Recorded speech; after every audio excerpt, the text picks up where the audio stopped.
नमस्कार, स्वागत है आप सभी का। मैं हूं आपके साथ कुमार कुणाल धीरज। खबरों की शुरुआत इस वक्त की बड़ी खबर से करते हैं, जहां आषाढ़ मास की पूर्णिमा तिथि समाप्त होने के बाद ही आज से श्रावण मास आरंभ हो गया है। ऐसे में शिव मंदिर में सुबह से ही श्रद्धालुओं की भीड़ जुटनी शुरू हो गई है। सावन माह के पहले दिन श्रद्धालु पूजा अर्चना करने के लिए मंदिर पहुंच रहे हैं। सावन के महीने में कांवड़ यात्रा का भी विशेष महत्व है। कांवड़ यात्रा के दौरान शिव भक्त पवित्र नदियों से जल भरकर लाते हैं और भगवान शिव पर अर्पित करते हैं। यह यात्रा भगवान शिव के प्रति अटूट श्रद्धा और भक्ति का प्रतीक है। काशी विश्वनाथ मंदिर में सावन महीने के पहले दिन पहुंचे श्रद्धालुओं पर वाराणसी के कमिश्नर एस राजलिंगम ने पुष्प वर्षा कर उनका स्वागत किया। वहीं हरिद्वार में कांवड़ मेले के दौरान हर की पैड़ी पर कांवरियों की भीड़ उमड़ पड़ी। कांवड़ यात्रा पर भारी सुरक्षा बंदोबस्त किए गए। कांवड़ मेले में अत्यधिक भीड़ और रूट बंद होने अथवा डाइवर्ट होने वाली परेशानी के चलते हरिद्वार के सभी सरकारी, गैर सरकारी, उच्च शिक्षण संस्थान, तकनीकी संस्थान और आंगनबाड़ी केंद्र 14 से 23 जुलाई तक बंद रहेंगे। इस दौरान स्कूल और कॉलेज ऑनलाइन क्लासेस चालू रखेंगे। श्रावण मास के मौके पर झारखंड के देवघर के बाबा बैद्यनाथ धाम में जिला प्रशासन ने मेले को सुगम, सुरक्षित और व्यवस्थित बनाने के लिए विशेष इंतजाम किए हैं। मेले की निगरानी के लिए आर्टिफिशियल इंटेलिजेंस और ड्रोन तकनीक का इस्तेमाल किया जाएगा। साथ ही प्रशासन ने बताया कि श्रावण के पूरे महीने में वीआईपी दर्शन पर पूरी तरह से पाबंदी रहेगी। वहीं यूपी सरकार के फूड सिक्योरिटी विभाग की तरफ से कांवड़ यात्रा रूट के ढाबों और रेस्टोरेंट मालिकों के लिए गाइडलाइंस जारी किए गए हैं। नए निर्देश में कहा गया है कि कांवड़ मार्ग पर सिर्फ शाकाहारी खाना ही परोसा जाए। साथ ही बिना लहसुन प्याज वाला भी खाना रखना पड़ेगा। कांवड़िये बिना लहसुन प्याज वाला खाना ही खाते हैं।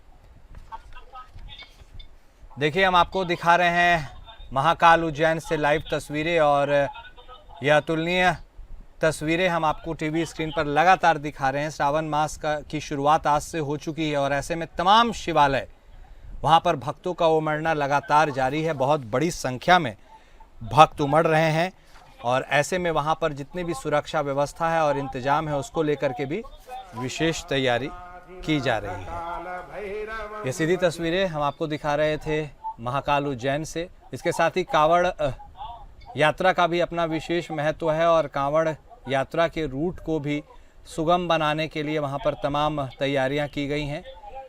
उत्तर प्रदेश में यह भी कहा गया है कि जो रूट है उसमें शाकाहारी खाना ही परोसा जाए, साथ ही बिना लहसुन प्याज वाला खाना भी रखा जाए, क्योंकि कांवड़िये बिना लहसुन प्याज वाले खाने की भी मांग करते हैं। तमाम पुलिस पेट्रोलिंग भी और चाक चौबंद व्यवस्था के साथ वहां पर तैनात रहेगी। ऐसे में यह उम्मीद जताई जा रही है कि इस बार श्रावण मास में कांवड़ यात्रा सुगम, सरल और सुलभ श्रद्धालुओं के लिए हो जाए। इसके साथ ही द्वादश ज्योतिर्लिंगों में से एक बाबा बैद्यनाथ धाम देवघर में भी तमाम तैयारियां की गई हैं। लाखों की संख्या में सावन के महीने में श्रद्धालु वहां पहुंचते हैं। देश के कोने कोने से वहां पर बाबा पर जल अर्पित करते हैं। बहुत भीड़ होती है। ऐसे में इसलिए इस बार वीआईपी दर्शन भी बंद कर दिए गए हैं पूरे सावन महीने के दौरान, ताकि श्रद्धालुओं को किसी प्रकार की कोई असुविधा का सामना ना करना पड़े। देवघर के बाबा बैद्यनाथ मंदिर की अपनी विशेष बात है, विशेष महत्व भी है। वहाँ की मनोकामना लिंग के रूप में बाबा बैद्यनाथ धाम जाना जाता है और ऐसे में जो भी मनोकामना वहाँ पर की जाती है, भक्तों की तरफ से वह पूरी हो जाती है। सावन का पहला दिन और शिव मंदिर में पूजा अर्चना का दौर लगातार जारी है। तस्वीरें हम आपको दिखा रहे हैं कांवड़ यात्रा के रूट की भी, तमाम देवालय की भी, शिवालय की भी और भक्तों की भीड़ की भी। आस्था के साथ लबरेज होकर तमाम भक्त शिवालय पहुंच रहे हैं। देश के कोने कोने में जहां पर भी बाबा भोलेनाथ की शिवालय स्थित है, वहां पर लोगों का पहुंचना आज से शुरू हो गया है। कल चूंकि पूर्णिमा थी और आज से सावन की शुरुआत हो गई है। ऐसे में अभी से लेकर पूरे महीने तक भक्तों का तांता लगा रहेगा।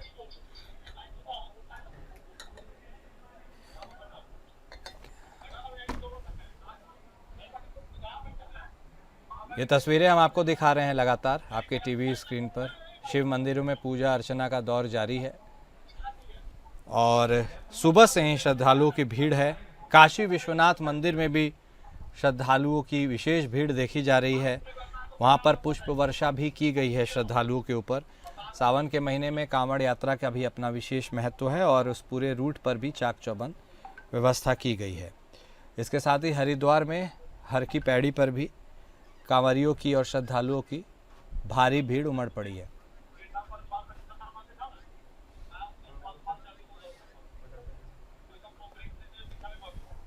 हमारे साथ हमारे संवाददाता पंकज पांडे देवघर से हमारे साथ जो जुड़ चुके हैं, सीधे उनका रुख करेंगे, उनसे बातचीत करेंगे।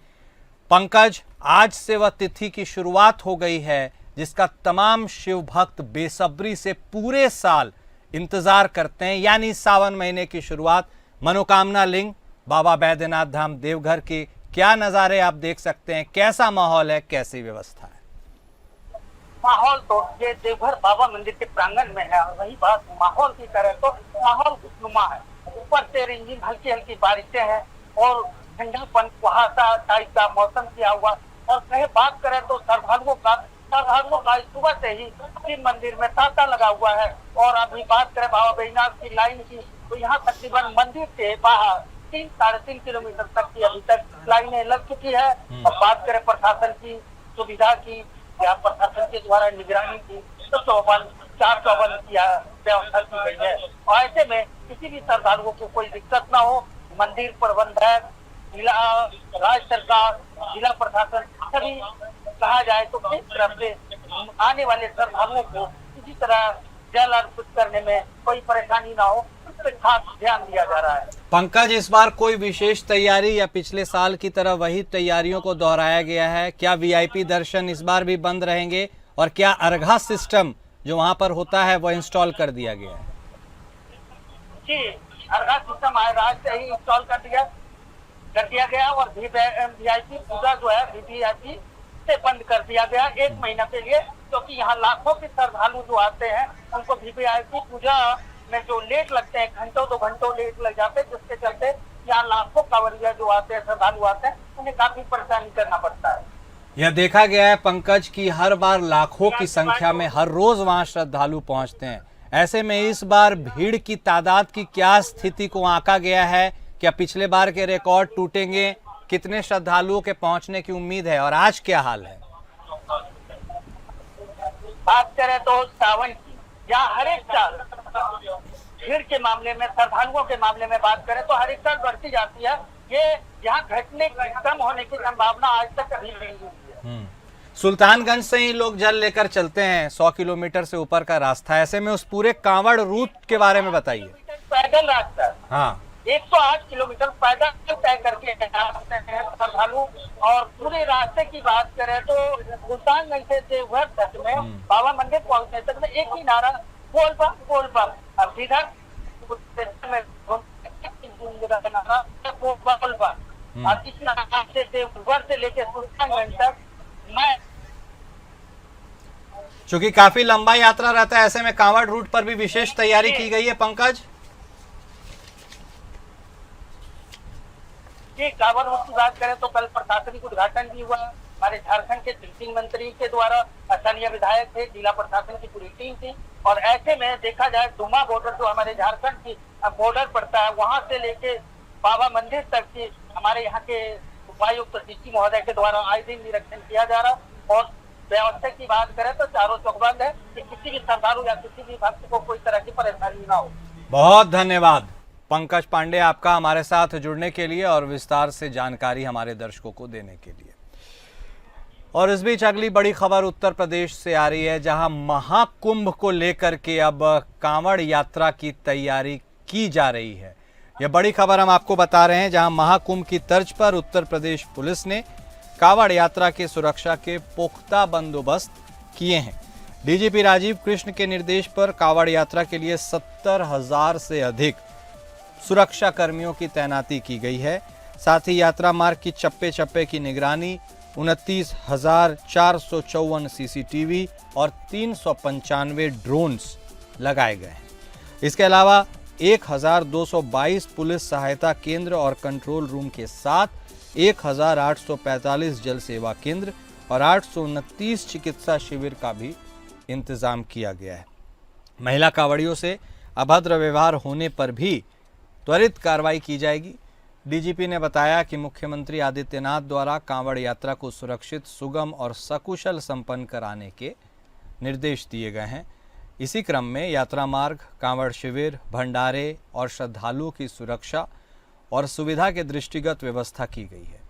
इसके लिए 587 राजपत्रित अधिकारी, 2040 निरीक्षक, 13,520 उप निरीक्षक, 39,965 आरक्षी, 1,486 महिला उप निरीक्षक, कई महिला आरक्षी, 50 कंपनी केंद्रीय पुलिस बल, होमगार्ड्स और स्वयं सेवकों की भी ड्यूटी लगाई गई है। विशेष बल जैसे कि रैपिड एक्शन फोर्स, क्यूआरटी और एंटी टेरर स्क्वाड पुलिस बल की तैनाती भी की गई है। तो कुल मिलाकर यदि कहा जाए तो महाकुंभ की तर्ज पर कांवड़ यात्रा के लिए उत्तर प्रदेश में तैयारियां की गई हैं।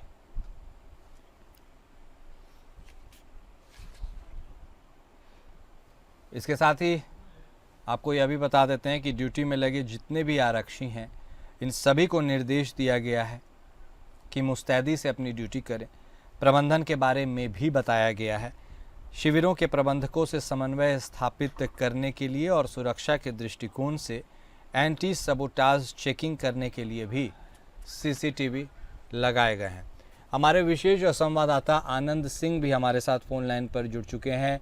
आनंद, आज से सावन माह की शुरुआत हो गई, अति पवित्र यह माह, और ऐसे में बहुत बड़ी संख्या में श्रद्धालुओं का शिवालय में जाना। महाकुंभ की तर्ज पर इस बार कांवड़ यात्रा की तैयारी की गई है। बहुत सारे आंकड़े हमने अपने दर्शकों को बताएं, बहुत बड़ी संख्या में पुलिस बल की तैनाती की। क्या कुछ और खास रहने वाला है इस बार? बिल्कुल, देखिए कुणाल, चाहे जो आपने महाकुंभ का जिक्र किया, चाहे महाकुंभ रहा हो, बहुत ही भव्य दिव्य महाकुंभ रहा, और इसी तर्ज पर कांवड़ यात्रा को अगर आप देखें तो जिस तरह संख्या बताई गई कि 4 करोड़ लोगों ने पिछली बार कांवड़ यात्रा की थी, एक ये बड़ी संख्या है अपने आप में, और इस बार ये कहा जा रहा है कि 5 करोड़ के आसपास लोग कांवड़ यात्रा पूरी करेंगे। उसको लेकर 5 करोड़ लोगों के आने की संभावना है। उसको लेकर चाहे सुरक्षा की, चाहे सुविधा की व्यवस्था अगर सरकार की तरफ से देखें तो सरकार ने समुचित प्रबंध किए हैं। मुख्यमंत्री योगी आदित्यनाथ ने लगातार इस चीज की मॉनिटरिंग की है, कानून व्यवस्था को लेकर दिशा निर्देश दिए, साथ ही साथ कांवड़ यात्रियों की सुविधाओं के लिए भी उन्होंने लगातार दिशा निर्देश दिए हैं, और मॉनिटरिंग अभी भी वो कर रहे हैं। अगर सुरक्षा की बात करें तो कुणाल, आप समझिए कि 40 से 45 हजार या इससे भी अधिक पुलिसकर्मी इस बार लगाए गए हैं कांवड़ यात्रा को सकुशल संपन्न कराने के लिए। न सिर्फ पुलिसकर्मी लगाए गए हैं, पीएससी लगाई गई है, अर्धसैनिक बल लगे हैं, और साथ ही साथ जो एंटी टेरर स्क्वाड है उसको लगाया गया है, क्विक रिस्पांस टीमों को लगाया गया है, ताकि अगर कोई दिक्कत पेश आती है तो तत्काल उसका मुकाबला किया जा सके, उसको सीमित किया जा सके। इसके अलावा अगर आप सुरक्षा की दृष्टि से कहें तो हजारों की संख्या में सीसीटीवी कैमरे, करीब 29,500 सीसीटीवी कैमरे लगाए गए हैं। ड्रोन से निगरानी की जाएगी। चूंकि जल का, पवित्र जल का इसमें कांवड़ यात्रा में बहुत महत्व होता है, तो लोग जल भी लेते हैं जो पवित्र नदियों से, उसको सुरक्षा को ध्यान में रखते हुए जल सेवा केंद्र बनाए गए हैं। चिकित्सा सुविधा के लिए इंतजाम किया गया। तो आप कह सकते हैं पूरी तरह से चाक चौबंद, और महीनों से इसकी आप कह सकते हैं कि पूरी प्रोसेस चल रही थी कि किस तरह से कांवड़ जो यात्री हैं उनकी सुरक्षा और सुविधा को इस बार अच्छे से अच्छा किया जाए। ठीक, बहुत शुक्रिया आपका आनंद, हमारे साथ जुड़ने के लिए और विस्तार से जानकारी देने के लिए। इस वक्त की बड़ी खबर बिहार से आ रही है, जहां बिहार में एक और कारोबारी की हत्या से सनसनी मच गई है। बिहार के बड़े कारोबारी गोपाल खेमका की हत्या के बाद अब पटना से 50 किलोमीटर दूर एक गांव में अपराधियों ने घर के बाहर बगीचे में टहल रहे बालू कारोबारी रमाकांत यादव की गोली मारकर हत्या कर दी। पुलिस ने बताया कि पटना के पालीगंज अनुमंडल के रानी तालाब थाना क्षेत्र के धाना गांव में घर के बाहर बगीचे में टहल रहे एक बालू कारोबारी को अज्ञात अपराधियों ने गोली मार दी, उनकी मौत हो गई। मृतक कारोबारी की पहचान रमाकांत यादव के रूप में हुई है। घटना की जानकारी मिलने के बाद स्थानीय पुलिस की टीम मौके पर पहुंची और पुलिस अपराधियों की धरपकड़ में जुट गई है। घटना को लेकर एसआईटी की भी गठन की मांग की गई थी, वह भी कर दी गई है। मृतक रमाकांत यादव पिछले कई सालों से बालू के कारोबार से जुड़े हुए थे। हमारे साथ हमारे संवाददाता मोहम्मद दानिश इस खबर पर जुड़ गए हैं, पटना से उनसे बातचीत करेंगे। दानिश, एक के बाद एक लगातार अपराधी के पटना में, बिहार में हौसले बुलंद हैं और कारोबारी निशाने पर हैं। अभी गोपाल खेमका की हत्या के कुछ दिन बीते भी नहीं थे कि एक और कारोबारी रमाकांत यादव की हत्या कर दी। क्या कुछ है पूरा मामला, जो भी जानकारी है बताइए। जी कुणाल, देखिए पटना ही नहीं, बिहार के हर जिले में आपराधिक घटना बढ़ती जा रही है। और कुछ दिन पहले ही पटना में बड़े कारोबारी को गोली मार के हत्या की गई थी। और कल फिर ये घटना पालीगंज के धना गांव की है, जहां रमाकांत यादव अपने बगीचे में टहल रहे थे। वहां कुछ अज्ञात अपराधी आए और उन पर गोली चलाई, जिन पे उनकी मृत्यु हो गई। और उसके बाद जो है पुलिस प्रशासन जांच में लगी हुई है कि ये घटना क्यों की गई है।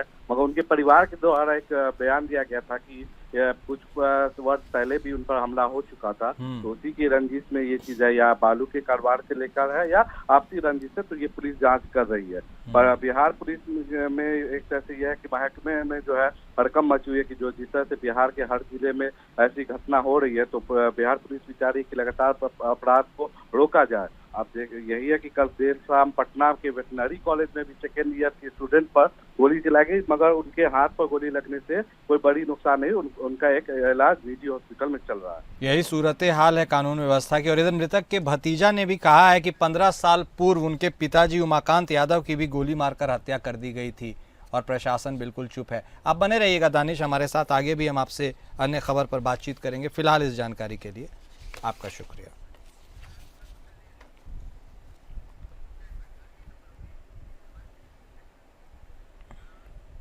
और इस बीच अगली बड़ी खबर भी बिहार से जुड़ी हुई है, जहां बिहार के मुख्यमंत्री नीतीश कुमार शुक्रवार को बिहार के 1.11 करोड़ से ज्यादा लाभार्थियों के खाते में सामाजिक सुरक्षा पेंशन के 1227 करोड़ रुपए ट्रांसफर करेंगे। पिछले महीने ही सरकार ने दिव्यांग, बुजुर्ग और विधवा पेंशन की राशि 400 रुपए से बढ़ाकर 1100 रुपए प्रति महीना की थी। पहली बार बढ़ी हुई राशि आएगी। बिहार के सभी सामाजिक सुरक्षा पेंशनधारियों को मुफ्त इलाज की सुविधा भी मिलेगी। इसको लेकर सीएम नीतीश कुमार ने स्वास्थ्य विभाग को निर्देश दिया है। मुख्यमंत्री ने कहा है कि पेंशन प्राप्त करने वाले सभी लोगों को आयुष्मान कार्ड भी उपलब्ध कराया जाए, ताकि अस्वस्थता की स्थिति में उन सभी को उचित निःशुल्क उपचार मिल सके। और सामाजिक सुरक्षा से पेंशनधारियों के संबंध में एक्स पर उन्होंने पोस्ट में भी लिखा कि हम चाहते हैं कि आप सभी स्वस्थ और सुखी रहे, इसलिए स्वास्थ्य विभाग को निर्देश दिया गया। संवाददाता हमारे मोहम्मद दानिश पटना से लगातार हमारे साथ बने हुए हैं। चुनावी सीजन भी है दानिश, ऐसे में मुख्यमंत्री नीतीश कुमार की तरफ से यह उदारता भी दिखाई जा रही है और ऐसे में बहुत बड़ी संख्या में लोगों को इसका फ़ायदा भी मिल रहा है। इस पूरे मसले पर लोगों का क्या कुछ कहना है और इस खबर के बारे में भी बता दीजिए। जी कुणाल, देखिए आज मुख्यमंत्री लगभग 10:30 बजे अपने आवास से जो है ये सामाजिक सुरक्षा पेंशन जो है वो जारी करेंगे। विगत दिनों में नीतीश कुमार ने घोषणा किए थे कि हम जो है 400 से बढ़ा के 1100 कर रहे हैं, और उसके बाद कैबिनेट से उसको पास भी किया गया था कि बढ़ी हुई राशि को जल्द से जल्द आम जनता के बीच में दिया जाए उसको। और आज जो मुख्यमंत्री नीतीश कुमार डायरेक्ट लाभार्थी के खाते में भेजेंगे जो ये है। और इस सुरक्षा सामाजिक पेंशन को जो है उसको 6 कैटेगरी में बांटा गया है। स्टेप बाय स्टेप करके जो है सभी के खाते में भेजा जाएगा। और उसके बाद जैसे ही वहाँ से कुछ, जैसे पूर्व से ही सभी लोगों का ये था कि 400 रुपया बहुत कम है और इसको बढ़ाया जाए, और लगातार विपक्ष भी इस पर हमलेवार था, तो इसको देखते हुए लोगों में खुशी है कि हाँ कम से कम बढ़ा है कुछ ना कुछ रुपया। और साथ ही जो स्वास्थ्य विभाग द्वारा जो कदम उठाए जाएंगे उससे आम लोगों को लाभ ही मिलेगा। ठीक है, बहुत शुक्रिया दानिश आपका हमारे साथ जुड़ने के लिए और जानकारी देने के लिए।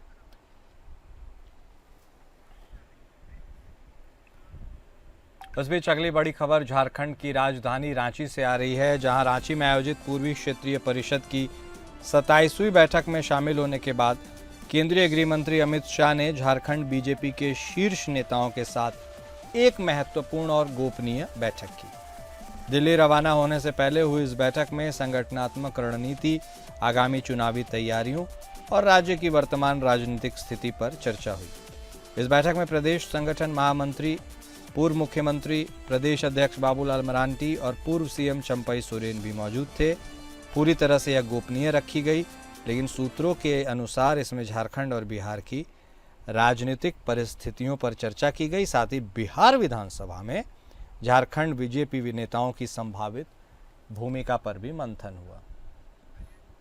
हमारे ब्यूरो हेड अजय सिंह हमारे साथ फोन लाइन पर जुड़ गए, उनसे बातचीत करेंगे।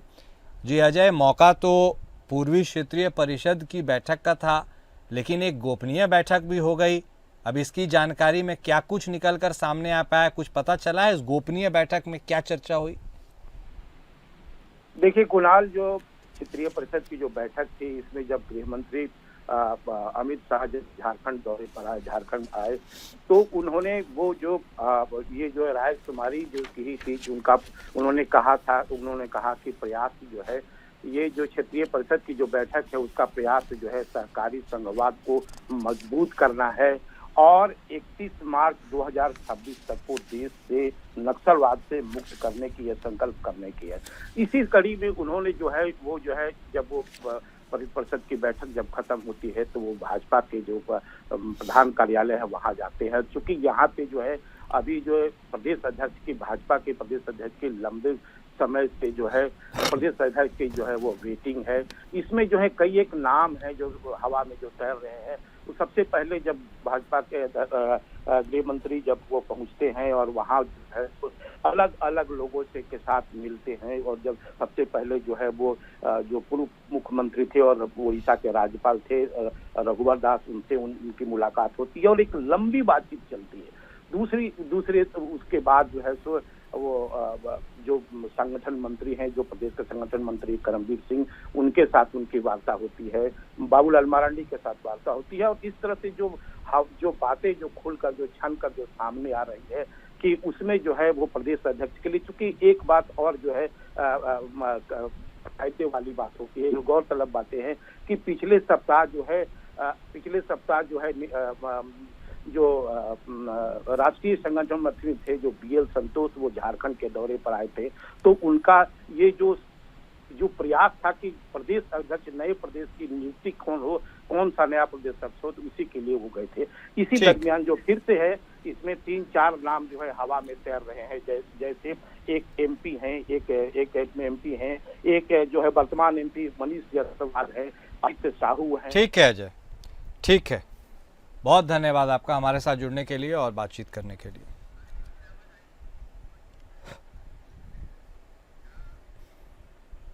और इस बीच अगली बड़ी खबर आ रही है क्रिकेटर यश दयाल से जुड़ी हुई, जहां गाजियाबाद के इंदिरापुरम थाने में यौन उत्पीड़न के आरोप में FIR दर्ज होने के बाद क्रिकेटर यश दयाल ने खुद को फंसाए जाने का आरोप लगाते हुए इलाहाबाद हाईकोर्ट में याचिका दाखिल की है।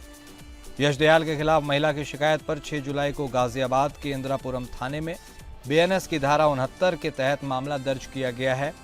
FIR रद्द करने के लिए यश दयाल ने हाईकोर्ट में याचिका दाखिल कर राज्य सरकार और इंदिरापुरम थाने के SHO और पीड़िता को पक्षकार बनाया है। वहीं दूसरी ओर यश दयाल ने प्रयागराज पुलिस से भी शरण ली है। उन्होंने प्रयागराज के खुलदाबाद थाने में वकील के माध्यम से पीड़िता के खिलाफ तहरीर दी है। इस पूरे खबर पर और ज़्यादा जानकारी के लिए रुख करेंगे हमारे संवाददाता आलोक का, वो हमारे साथ फोन लाइन पर जुड़ चुके हैं। आलोक, यूं तो बेहतरीन बॉलिंग का नमूना उन्होंने IPL में दिखाया है क्रिकेटर यश दयाल ने, लेकिन यह जो वाकया है उसने उनके ऊपर तमाम सवाल खड़े कर दिए हैं। इस वाकये के बारे में भी बताइए और अपने डिफेंस में जो यह कर रहे हैं उसके बारे में भी बताइए। देखिए, क्रिकेटर यश दयाल के खिलाफ गाजियाबाद के इंदिरापुरम थाने में दुष्कर्म का मामला दर्ज हुआ है और उसी मामले में इनके ऊपर गिरफ्तारी की तलवार भी है। दुष्कर्म के मामले में गिरफ्तारी होती है, लिहाजा इन्होंने पीड़िता के खिलाफ प्रयागराज के खुलदाबाद थाने में एक तहरीर दी है और उसमें 8 लाख रुपए ऐंठने और ब्लैकमेलिंग ऐसे तमाम गंभीर आरोप लगाए हैं।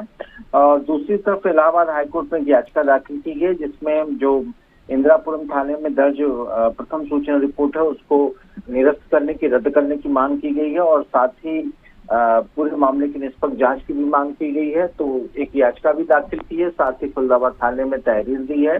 अभी फिलहाल मुकदमा दर्ज नहीं किया गया है इनकी तहरीर पे। जो पुलिस के आला अधिकारियों का कहना है कि पूरे प्रकरण की जांच की जाएगी, जांच में अगर सत्यता पाई जाती है तभी इसमें प्रथम सूचना रिपोर्ट दर्ज की जाएगी।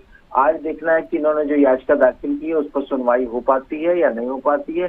फिलहाल उन्होंने उच्च न्यायालय की भी शरण ली है इलाहाबाद, और साथ में ही पुलिस थाना खुलदाबाद में भी एक तहरीर दी है। कुल मिला के इनकी एक रणनीति मानी जा रही है कि अगर क्रॉस केस होगा या इस तरह की चीजें होंगी तो निश्चित तौर पे एक समझौते की बात आएगी। तो फिलहाल देखना है कि इलाहाबाद उच्च न्यायालय इनकी दलीलों, इनकी तरफ से जो याचिका दाखिल की है उसमें उठाए गए बिंदु से कितना सहमत होती है।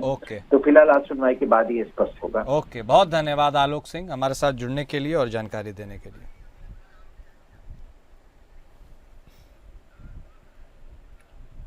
यूपी के कौशाम्बी जिले से एक दिल दहला देने वाली घटना सामने आई है।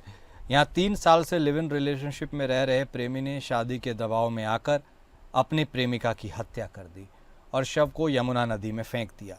पुलिस के मुताबिक मृतका अनीता देवी पिछले 3 साल से भूप सिंह यादव के साथ लिव इन में रह रही थी।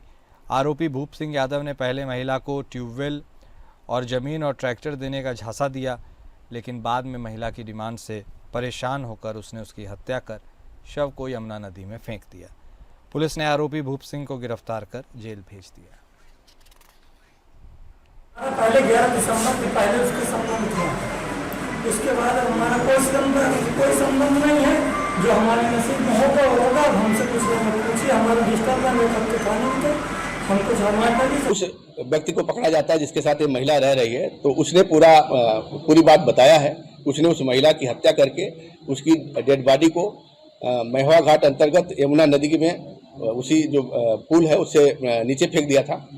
और जो घटना के पीछे वजह बताता है कि वह उसकी एक तरह से पत्नी की तरह रह रही थी, लेकिन उसकी शादी कहीं और तय हो गई थी।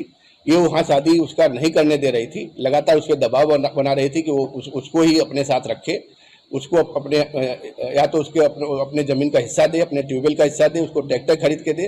इसके लिए उसने उसको किराए का घर भी दिलवाया, उसका किराया भी वो देता था, लेकिन वो महिला लगातार इस पर दबाव बना रही थी।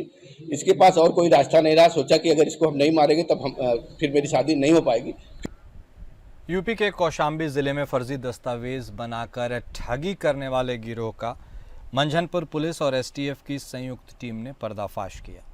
कार्रवाई के दौरान 2 आरोपियों को गिरफ्तार किया गया है। इनके कब्जे से 9 जाली दस्तावेज, मोहर, 2 मोबाइल और 1 टैबलेट बरामद हुआ है। पुलिस के मुताबिक गिरफ्तार आरोपी बेरोजगार युवाओं को फर्जी नियुक्ति पत्र देकर शिक्षा विभाग में सरकारी नौकरी दिलाने का झांसा दे रहे थे। ये लोग लंबे समय से युवाओं को ठग कर लाखों रुपए की धोखाधड़ी कर चुके थे। गिरफ्तार आरोपियों की पहचान प्रयागराज निवासी बजरंगी लाल गुप्ता और फतेहपुर निवासी जयप्रकाश तिवारी के रूप में हुई है। जी, आज दिनांक 9/7/2025 को जनपद कौशाम्बी में एसटीएफ गौतम बुद्ध नगर एवं जनपद कौशाम्बी की ही थाना मंझनपुर की पुलिस की टीम ने संयुक्त रूप से चेकिंग के दौरान मुखबिर खास की सूचना पर 2 व्यक्तियों को हिरासत में लिया है। इन पर आरोप था कि ये कई वर्षों से संगठित रूप से फर्जी या कूट रचित दस्तावेज बना करके इसे शिक्षा विभाग या अन्य विभाग के अधिकारियों कर्मचारियों को उसे फर्जी तरीके से भेज करके अवैध रूप से जांच का दिखावा करके या जांच का डर बना करके उनसे अवैध रूप से धन की वसूली करते थे। इसी आरोप पर इन दोनों अभियुक्तों को गिरफ्तार किया गया है। गिरफ्तार हुए अभियुक्तों का नाम बजरंगी लाल गुप्ता है, जो प्रयागराज का रहने वाला है। इसके अतिरिक्त दूसरा अभियुक्त जो गिरफ्तार हुआ है उसका नाम जयप्रकाश तिवारी है, जो कि फतेहपुर का रहने वाला है। दोनों को गिरफ्तार करके अग्रिम विधिक कार्रवाई सुनिश्चित की जा रही है। और फिलहाल इस बुलेटिन में अभी इतना ही। नमस्कार।